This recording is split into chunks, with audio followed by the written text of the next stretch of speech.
Assalamualaikum warahmatullahi wabarakatuh. Alhamdulillahirabbil alamin wa bihi nasta'inu ala umuri dunya waddin. Wassalatu wassalamu ala asrofil anbiya'i wal mursalin wa ala alihi wa sahbihi ajmain. Amma ba'du.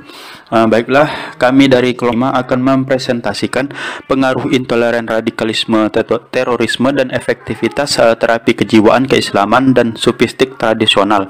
Yang dimana kelompok tersebut terdiri dari 5 orang. Yang pertama itu Lutfiah Harani Putri, yang kedua itu Ira Anggraini Siregar, yang ketiga Rangga Didi Pratama, yang keempat Ismi El Sesukaisi, dan yang terakhir Siti Fatimah.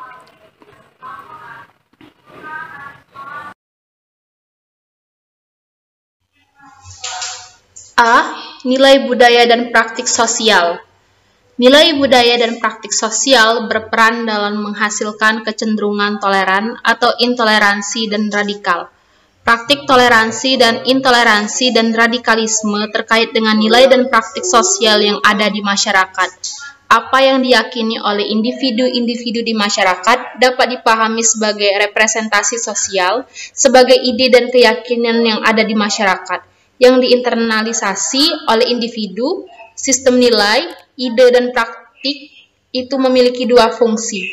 Yang pertama, menegakkan keteraturan yang akan kemampuan individu mengorientasikan dirinya dalam dunia material dan sosial, serta kemampuannya melakukan penyesuaian diri dan penanganan lingkungan.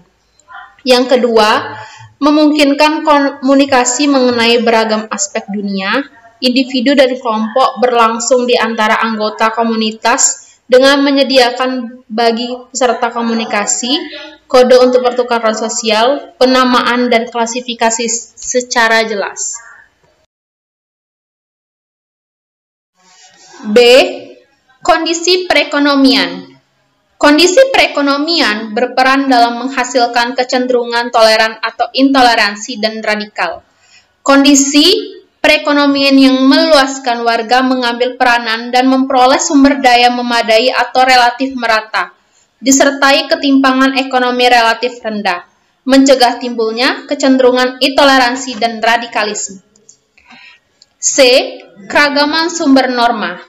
Faktor keragaman sumber norma ikut berperan dalam kecenderungan toleransi atau intoleransi dan radikalisme. Masyarakat yang hanya berpegang pada satu atau sedikit sumber norma menampilkan kecenderungan intoleransi yang lebih tinggi daripada masyarakat yang mengandalkan banyak sumber norma.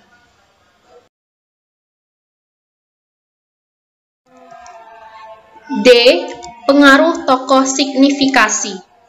Faktor pengaruh tokoh yang signifikasi dan dianggap penting oleh warga turut berperan terhadap kecenderungan toleran atau intoleran dan radikalisme. Kehadiran dan keberfungsian negara di lapisan paling atas, kehadiran dan keberfungsian negara berperan sebagai faktor penting dalam kecenderungan toleran atau intoleran dan radikalisme. Intoleran didefinisikan sebagai ketidaksediaan atau ketidakmauan untuk memberikan hak pada orang atau kelompok yang berbeda, baik berbeda dalam keyakinan, ideologi, status sosial, maupun etnik. Sedangkan radikalisme adalah keyakinan seseorang yang begitu tinggi terhadap satu faham atau nilai yang membuat ia menutup kemungkinan benar faham-faham lain, disertai dengan pandangan bahwa yang lain salah sehingga layak diabaikan, dihilangkan, atau dihukum.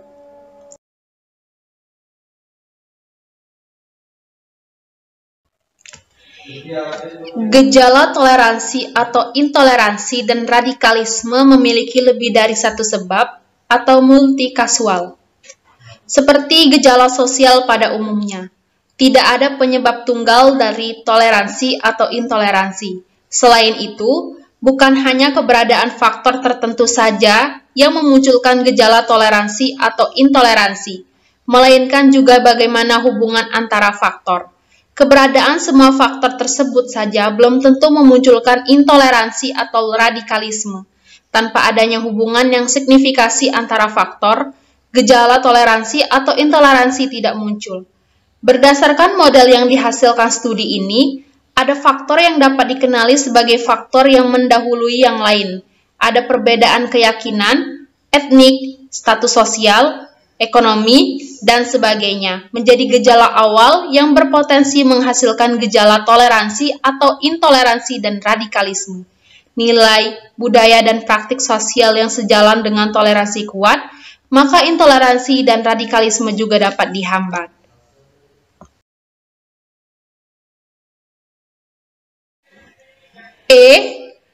Intoleransi, radikalisme, dan terorisme di Jawa Timur pasca reformasi. Kekerasan dengan motif agama dan etnis merupakan fenomena mencolok yang menandai kehidupan sosial politik keagamaan di Indonesia pasca Soeharto. Jika satu wajah reformasi ditunjukkan melalui tuntunan yang sangat kuat terhadap keterbukaan dan demokrasi, maka proses demokratisasi ini sejak dini telah mendapati dirinya berhadapan dengan ancaman yang serius berupa konflik etnis dan agama.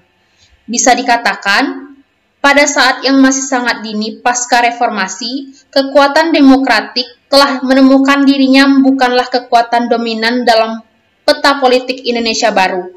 Situasi politik Indonesia pasca reformasi tidak hanya dipenuhi dengan persaingan antara kelompok pro-demokrasi dengan sisa-sisa kekuatan politik rejim Orde Baru, tapi juga antara kelompok pro-demokrasi dengan kekuatan-kekuatan keagamaan dan etnis yang ingin mengambil untung dari situasi yang ada. Tidak ada yang menduga bahwa kos politik yang diakibatkan reformasi melahirkan banyak kekerasan dengan jargon agama.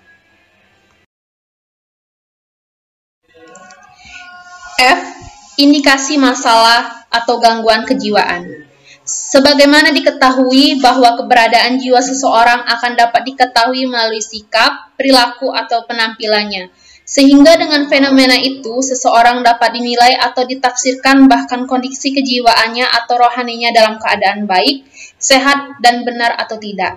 Menurut kajian psikoterapi Islam, Az-Zaki 2008, indikasi gangguan kejiwaan adalah terdapatnya beberapa tanda, di antaranya pemarah, dendam, dengki, takabur, suka pamer, ujub, was-was, pendusta, narsisme, hilangnya rasa malu, dan berputus asa.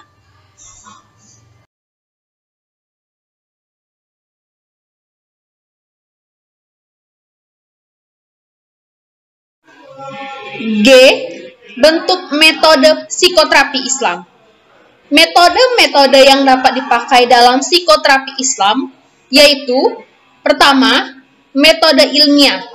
Metode ilmiah adalah metode yang selalu dan sering diaplikasikan dalam dunia pengetahuan pada umumnya untuk membuktikan suatu kebenaran dan hipotesis-hipotesis.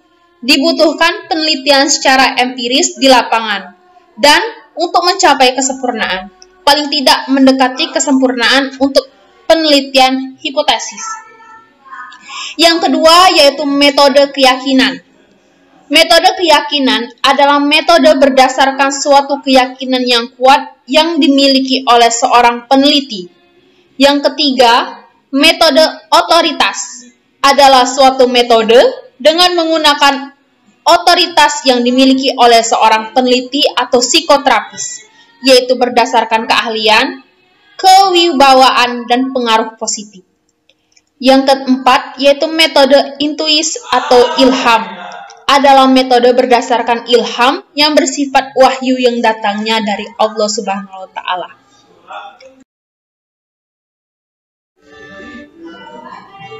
Yang selanjutnya itu metode terapi sofistik dalam mengatasi gangguan kejiwaan. Yang pertama, konsep terapi sofistik. Terapi sofistik bukan sekedar teori, tetapi juga bersifat praktis. Para sufi telah membuat rumusan tata cara menerapi penyakit jiwa bagi para pasien mereka, yaitu dengan cara menjelaskan kepada para pasien tersebut jalan menuju kesempurnaan jiwa dengan membangkitkan ruh keimanan dalam jiwa yang lemah, mengajak mereka untuk membersihkan hati atau niat, memperkuat tekad, menyerahkan segala urusan kepada Allah Subhanahu wa Ta'ala dan takwa kepadanya, dan dianjurkan mereka untuk memenuhi jiwa dengan kejujuran, hati dengan ikhlas, dan perut dengan barang-barang yang halal. Bagi kaum sufi, penyembuhan tasawuf telah dilakukan sejak mereka memasuki tahap al-bidayah atau permulaan, yaitu memasuki beberapa tahap kesufian, yakni tahali atau pengosongan jiwa dari segala sesuatu yang mulia. Yang kedua, tahali, bisa disebut juga pengisian jiwa dengan ketaatan. Yang terakhir itu tajali, menemukan apa yang dicari dan mengaplikasikannya dalam kehidupan sehari-hari. Kemudian mujahadah dan riyadah melalui makomat dan ahwal, lalu sampailah pada nihayah atau akhir pencarian. Para sufi menamai nihayah ini sebagai makom terakhir, yaitu wushul atau pencapaian ihsan atau perbuatan yang baik, atau fana, ketidakkekalan.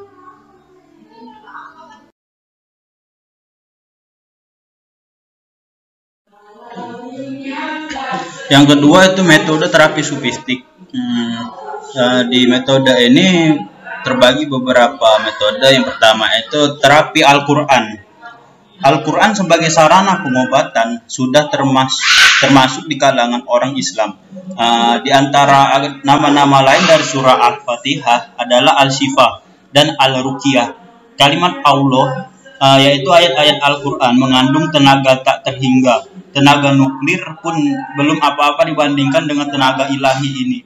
Membaca Al-Quran terlebih menghafalkannya diyakini para ilmuwan dunia mampu membuat kita sehat dan berdampak positif terhadap kejiwaan, psikis, intelektual, spiritual, dan jasmani seseorang.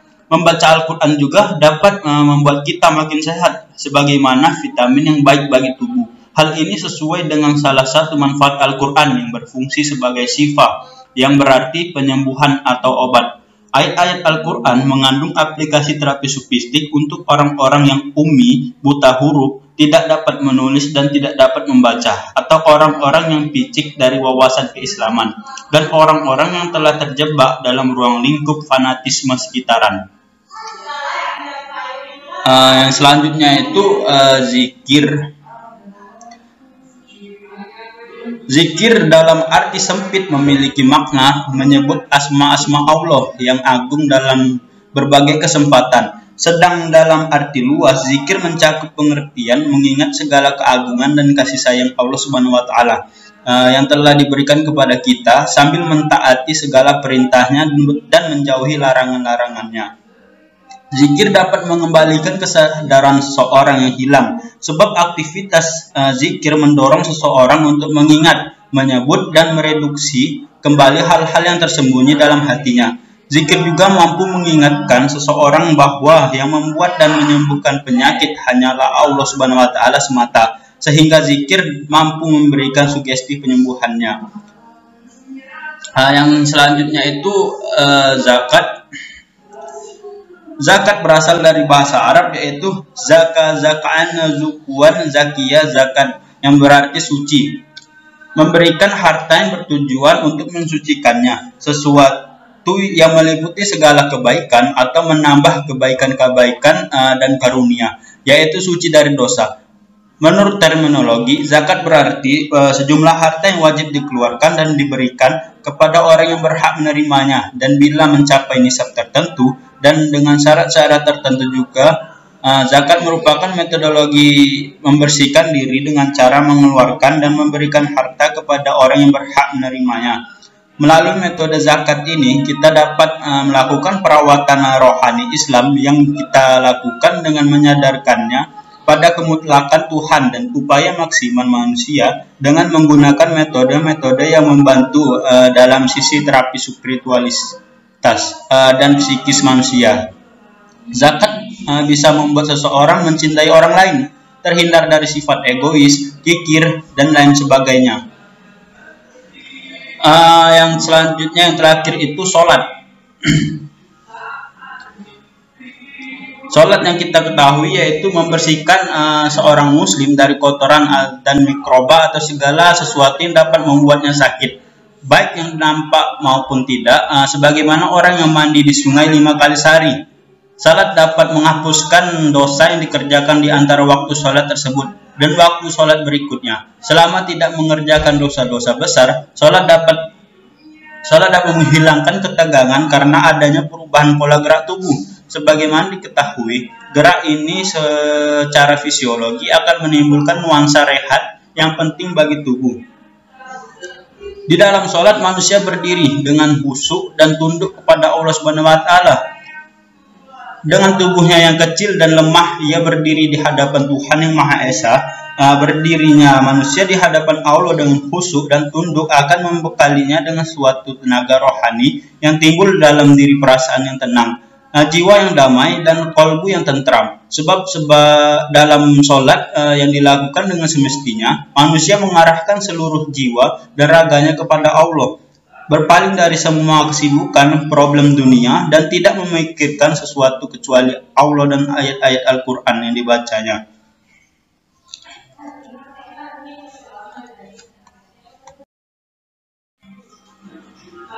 Baik, sebelum kami mengakhiri presentasi kami pada hari ini, saya akan membacakan kesimpulan terlebih dahulu.